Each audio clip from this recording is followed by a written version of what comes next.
It is July 9th, 2021, and in this video, I'm going to go over the latest details regarding the assassination of President Moise of Haiti. Follow along. You're watching DC-born Rob, erasing borders.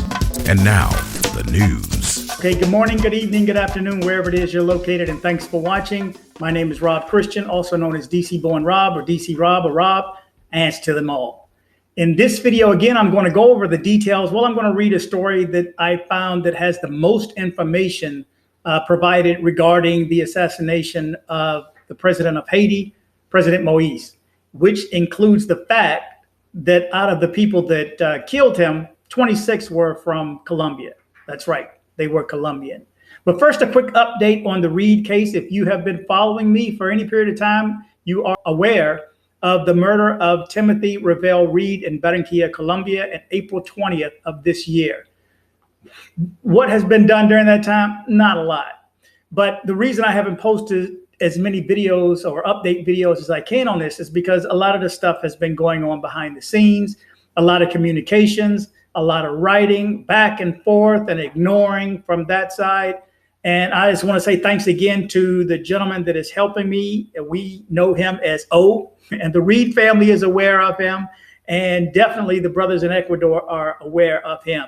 He is, I can't tell you how much I appreciate his assistance. I could not do this without him.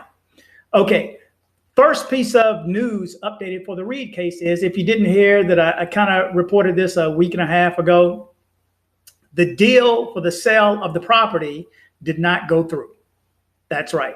That meant that the owner still had 192 US dollars and he still had the property. Good news on that is the attorneys are working with his attorney, which has agreed to offer assistance to make the transfer to the Reed family. So that's good news.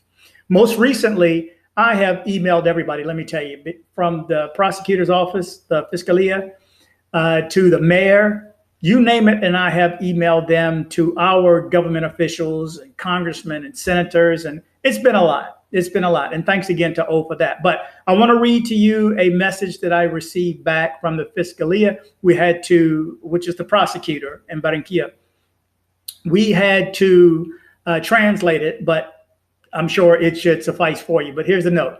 It says, I am writing you in order to respond to the request you have submitted to this office. I would like to inform you that in this investigation of the case, in addition to what was investigation of the reference apart from what was already informed in the answer of June 8, 2021, this office managed to manage. June 8, 2021, this office managed to negotiate with the Office for the Security and the Citizens Coexistence Office of the Mayor's Office of Barranquilla a support with a possibility of 5 million pesos. Additionally, we do not have license plate numbers of any vehicle, of any motor vehicle that may have participated in the death of Mr. Ravel Reed. We also inform you that if you have any information that may help in the clarification of the death of Mr. Ravel Reed, please pass it on. It gives me his numbers and it gives me their contacts. I'm not going to read that. But we have gotten no information from the U.S. government. I'm going to do a separate video on that, just how alone we are when we do leave this country. And go figure, I'm getting ready to leave again.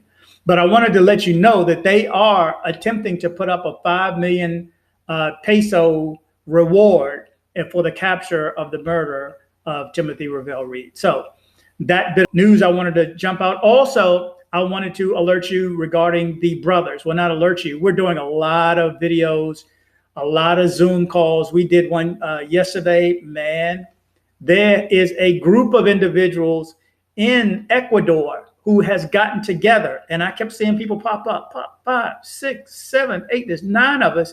And we're talking to the brothers. That assistance for them is there on the ground. I've never seen that in Colombia. So is it in Colombia? I don't know. But it is for the brothers in Colombia. But they wanted to leave you a message. So I want to show you this. Hello, my name is Roger John Stevenson, and this is my brother Renell Stevenson. We are currently incarcerated for 34 years, 8 months in Ecuador for a crime that we did not commit. Please, everyone that sees this video, reach out to your local senators and state representatives and notify them of the Robert Levestein Hostage Recovery Act. This act was initiated to recover Americans illegally and wrongfully detained in foreign countries. Please reach out to local senators and state representatives on our behalf. Thank you.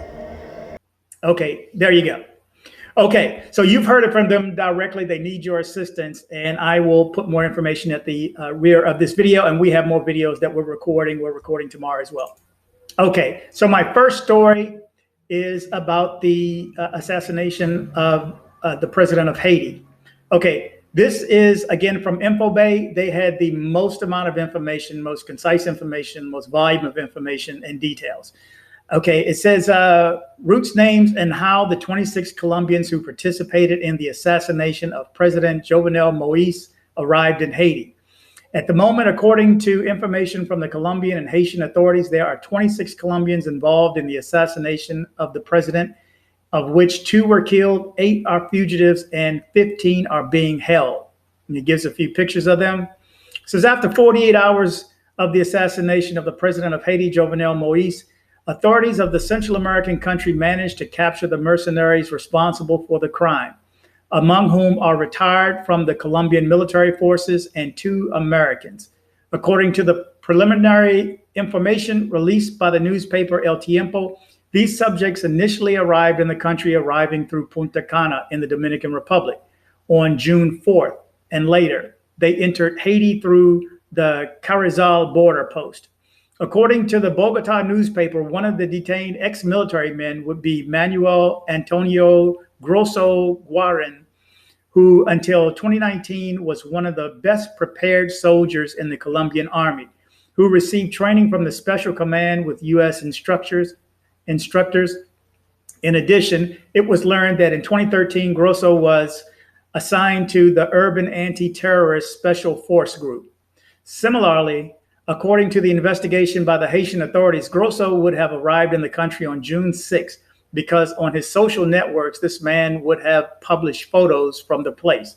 The identity of this ex-military man was known after seeing him in photos that were issued from Haiti, where he is handcuffed and lying on the ground, along with others implicated in the crime against the president.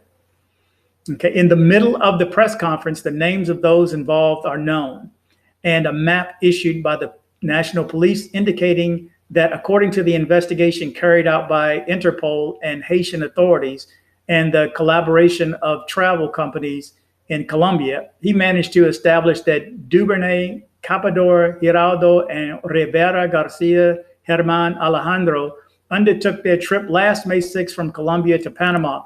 Once there, they spent 4 days to take a next-bound flight to the Dominican Republic. Once they arrived in Santo Domingo, they stayed for 24 days, and that is how they arrived in Haiti on June 6th, along with 11 other men, former members of the Colombian military forces. Likewise, the director of the police, the commander of the military forces, General Luis Fernando Navarro, the Army commander, Eduardo Enrique Zapatero, and the director of the National Police, General Jorge Luis Vargas, gave the names of the 11 men who are being held in Port-au-Prince. Okay, I'm not going to read the names because that'll be another 5 minutes of me stumbling through it. Okay, and everybody's got 4 or 5 names. What happened to 2 names, 3 names? Anyway, the 2 Colombians who were neutralized were Duvernay Capador Geraldo and Mauricio Javier Romero Medina. For his part, General Luis Fernando, I'm just going to say General Commander of the military forces, reported that an institutional team was formed at the head of the Interpol Colombia with support from the intelligence and counterintelligence of the military forces. Personnel Office, DGIN, DPOL, DNA, UIAF, Superintendency of the Surveillance and Private Security, and Migración Colombia, in permanent contact with the foreign ministry of our country. He also highlighted that the president, Ivan Duque, ordered the trip to Haiti of the director of the DNI, Admiral Rodolfo Amayo, the director of DIPOL, Brigadier General, I'll just say Brigadier General, and an officer from the Central Office of Interpol Colombia for the police to join the investigations and of the support of the Haitian authorities. In an interview with CNN, the Haitian ambassador to the United States, Bochet Edmond, described the fact as something unusual, as if he indicated that these men carried out an operation by very well-trained subjects. It was a very well-planned job to assassinate the president. It was really a nightmare for me. I'm sure drug trafficking groups like it a lot when the country is in chaos. They could be responsible. And this is coming from the American ambassador. He said they could be responsible. It is not the first time that some cartels have connections in Haiti, Colombia, and the United States. They know it, Edmond said on CNN. For his part, Justice of the Peace revealed that Thursday of the Haitian newspapers, Le Noveliste, some of the mercenaries had been in Haiti for about 3 months, and revealed that 2 Americans of Haitian origin named James Salages and Joseph Vincent who were previously in the country. For its part, the Dominican Republic media El Caribe reported that Judge Clement Noel provided details of articles of war that were found by the police in a used vehicle by attackers. According to the authorities, 5 firearms were found, including 2 9mm pistols, 5.56 millimeter caliber cartridges, President Jovenel Moise's surveillance camera server, a BNC checkbook with the name Mr. and Mrs. Jovenel Moise, a score of bags, axes, pliers, clothes, food, and money. In addition, 109 US $20 bills, a lot of 100 US dollar bills, a lot of 99 US $100 bills, and other $100 bills, $50 bills, $3,200 bills. It's just a whole bunch, I guess. I'm just going to leave it there before I read it all. 2 license plates in the car rental agreement made with Avis on July 6th. Several cell phones, said the magistrate Noel, who heard and ordered custody of the Americans James Salages and James Vincent. The publication adds that the magistrate heard that the 2 said that they were translators. The mission was to arrest President Jovenel Moise within the framework of the execution of the investigating judge mandate and not to kill him, said the Justice of the Peace, citing the statements of the 2 Americans.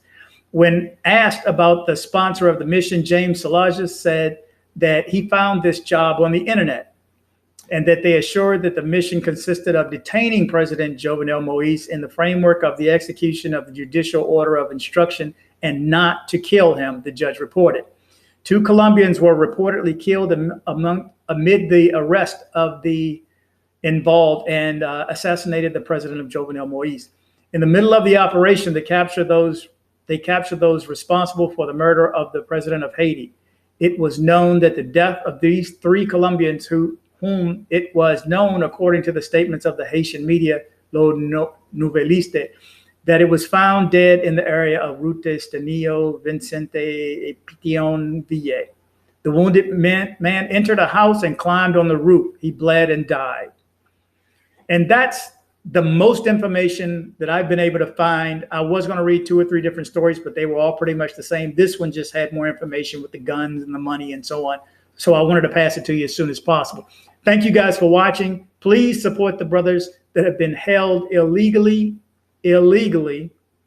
in an Ecuador prison, as well as support the Reed family in their endeavors to get their property back and find the person that murdered Timothy Ravel Reed. Thank you guys for watching, and thank you so much for your support. We have a YouTube channel, like it. Please comment and share if you like the video. Please subscribe and kick the bell.